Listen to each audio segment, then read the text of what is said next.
Hello everyone. आज के video में हम बरगस मूवमेंट के बारे में पढ़ेंगे और एक दो चीज़ें और हमारी छूट गई हैं, जैसे कि हमारा कॉन्स्पायरी केस हमें कुछ बताने थे आपको एक दो, जैसे कि मेरठ कॉन्स्पायरेसी केस हो गया, लाहौर कॉन्स्पायरी केस हो गया, तो इनके बारे में भी हम देख लेंगे। सबसे पहले हम पढ़ते हैं मद्रास लेबर यूनियन के बारे में। मद्रास लेबर यूनियन हमारा 1980 में बनता है। कौन इसके फाउंडर हैं? बीपी बाड़िया और वी कल्याण समुद्रम। तो यहाँ पे क्या है? कल्याण समुद्रम अय्यर है। तो बीपी बाड़िया और कल्याण समुद्रम अय्यर, इन दोनों के नाम याद रखना। जो मद्रास लेबर यूनियन बना था, इसको पहली बार ट्रेड यूनियन की तरीके से रिकॉग्नाइज किया गया। तो हमारे इंडिया में पहला ट्रेड यूनियन जिसको रिकॉग्नाइज किया गया वो कौन बना? 1918 में मद्रास लेबर यूनियन। तो आपको यही याद रखना है कि कौन सा ट्रेड यूनियन किसने बनाया, और अगर उसके बारे में एक दो कोई स्पेशल बात हो तो वो याद रखना है। सबसे इंपॉर्टेंट जो आता है वो है all India trade union Congress. इसका फुल फॉर्म भी याद रखो, कई बार आपके DSSS में यही सिर्फ फुल फॉर्म ही पूछ लिया है और क्वेश्चन फुल फॉर्म से ही आया है। तो all India trade union Congress बनती है कब? 1920 में बनती है। कौन इसके पहले प्रेसिडेंट होते हैं? लाला लाजपत राय इसके पहले प्रेसिडेंट होते हैं। और इसमें क्या होता है, जो लेबर होती है उसको मोबिलाइज करते हैं। बाद में क्या होता है कि जो all India trade union Congress होती है, इससे मॉडरेट लीडर्स जो होते हैं वो स्प्लिट हो जाते हैं। क्यों हो जाते हैं? क्योंकि ये जो है AITUC ये थोड़ा रेडिकल हो जाती है। ये रेडिकल हो जाती है इस वजह से जो मॉडरेट्स होते हैं वो स्प्लिट हो जाते हैं, और स्प्लिट होकर क्या बना लेते हैं? अपना all India trade union federation बना लेते हैं। ये F हो गया यहाँ पे फेडरेशन, और यहाँ पे क्या थी? कांग्रेस। तो ये फेडरेशन बनती है कब? 1931 में। तो वो हम अपना नेक्स्ट स्लाइड में पढ़ेंगे। तो AITU से ही स्प्लिट होकर क्या बनती है? All India trade union federation बनती है। कौन इसके फाउंडर होते हैं? NM जोशी इसके फाउंडर होते हैं। और क्यों बनती है इससे निकल के? क्योंकि जो AITUC होती है वो रेडिकल होती है, तो मॉडरेट लीडर्स स्प्लिट हो जाते हैं और इसको बना लेते हैं। फिर नेक्स्ट इंपॉर्टेंट क्या है हमारा? अहमदाबाद टेक्सटाइल लेबर एसोसिएशन 1920 में बनती है।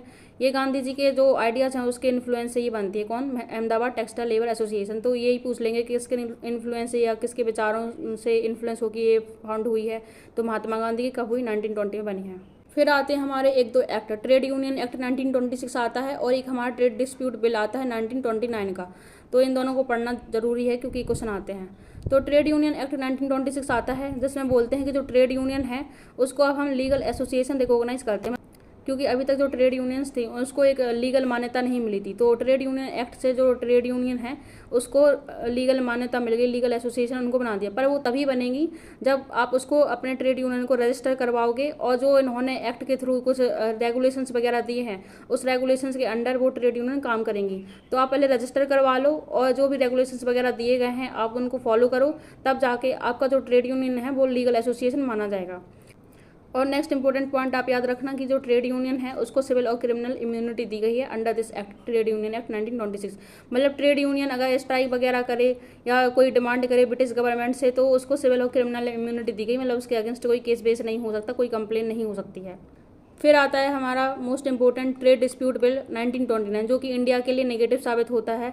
इसमें क्या बोला गया कि जो ट्रेड यूनियन है वो स्ट्राइक नहीं कर सकती है, अगर उन्होंने स्ट्राइक की तो इलीगल मानी जाएगी। पर किस केस में उनका जो स्ट्राइक करना है वो इलीगल नहीं माना जाएगा?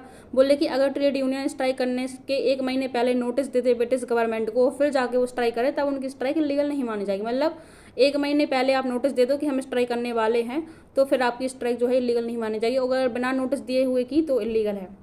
दूसरा उन्होंने बोला कि अगर जो ट्रेड यूनियंस वगैरह हैं इनके बीच में अगर कोई डिस्प्यूट वगैरह हो गया, जो भी डिस्प्यूट है, इंडस्ट्रियल डिस्प्यूट वगैरह है, तो वो किस तरीके से रिजॉल्व होंगे? वो बोले कि आर्बिट्रेशन के थ्रू रिजॉल्व होंगे। मतलब आप कोर्ट कचहरी नहीं जा सकते हो, और आर्बिट्रेशन के थ्रू वो रिजॉल्व होंगे। उसके लिए इन्होंने बोला कि क्या अपॉइंट होगा? कोर्ट ऑफ इंक्वायरी अपॉइंट होगी और कंसल्टेशन बोर्ड अपॉइंट होंगे। तो कोर्ट ऑफ इंक्वायरी और कंसल्टेशन बोर्ड की बात कहाँ कही गई है? ट्रेड डिस्प्यूट बिल में कही गई। उन्होंने बोला है कि जो तुम्हारी कोई ग्रीवियंसेस वगैरह हैं, कंप्लेंट्स हैं, उसको रिजॉल्व कैसे किया जाएगा? कोर्ट ऑफ इंक्वायरी और कंसल्टेशन बोर्ड के थ्रू किया जाएगा, थ्रू आर्बिट्रेशन। अब मैंने क्या बोला कि जो ट्रेड डिस्प्यूट बिल है 1929 में जो आया था वो इंडिया के लिए नेगेटिव था। तो ट्रेड डिस्प्यूट बिल और पब्लिक सेफ्टी बिल, इसके वजह से क्या हुआ? जो भगत सिंह और बटुकेश्वर दत्त थे उन्होंने सेंट्रल लेजिस्लेटिव असेंबली दिल्ली में बॉम्ब फेंक दिया था, ठीक है, ताकि अपना वो बताने के लिए कि हम इस बिल से और एक्ट से खुश नहीं हैं और बहरों को भी सुनाई दे। इस तरीके से उन्होंने जो बॉम्ब है उसको सेंट्रल लेजिस्लेटिव असेंबली में फेंक दिया था दिल्ली में। तो ये चीज़ आपको याद रखनी है। अब हमने बोला था कि एक दो कॉन्स्पायरी के समय छूट गई, हम उनको भी पढ़ लेते हैं। जैसे कि 1929 में होती है मेरठ कॉन्स्पायरेसी। इसका क्या रीज़न होता है? ब्रिटिश गवर्नमेंट को लगता है कि कुछ लोग हैं जो कम्युनिज्म फैला रहे हैं इंडिया में, तो उन लोगों को क्या करती है? जेल में डाल देती है। कौन कौन से लोग होते हैं? फिलिप स्प्रैट और बेन ब्रैडली। तो जो हमारी कम्युनिस्ट पार्टी के लोग होते हैं ये लोग उन्हीं से बिलोंग करते हैं, और ब्रिटिश गवर्नमेंट इन लोगों को जेल में डाल देती है। तो मेरठ कॉन्स्पायरेसी केस से कौन एसोसिएटेड है? फिलिप स्प्रैट और बेन ब्रैडली, इन दोनों के नाम याद रखना है। फिर नेक्स्ट आता है हमारा लाहौर कॉन्स्पायरेसी केस, जो कि 1931 में आता है। इसमें क्या होता है, भगत सिंह, सुखदेव और राजगुरु जो है हमारे, उनको एग्जीक्यूट कर दिया जाता है, मतलब उनको फांसी पर लटका दिया जाता है। इन लोगों ने ऐसे क्या गलती की होती है कि इन लोगों को फांसी पर लटका दिया जाता है कि जो ब्रिटिश ऑफिसर होते हैं जॉन सॉन्डर्स, उनको ये लोग मार डालते हैं। पर ये लोग मारना किसको चाहते हैं, ये लोग मारना चाहते थे किसको, जेम्स ए स्कॉट को मारना चाहते थे। और मार किसको डाला उन्होंने, सॉन्डर्स को मार डाला। और क्यों मारना चाहते थे ये जेम्स ए स्कॉट को, क्योंकि साइमन कमीशन जब आया था उस टाइम पे लाठीचार्ज के दौरान लाला लाजपत राय की डेथ हो चुकी थी। तो लाला लाजपत राय की डेथ का बदला लेने के लिए ये जेम्स ए स्कॉट को मारना चाहते थे, पर धोखे से उन्होंने इनको ना मार के सॉन्डर्स को मार दिया था। साथ में जॉन सॉन्डर्स को मारने में चंद्रशेखर आजाद का भी हाथ था।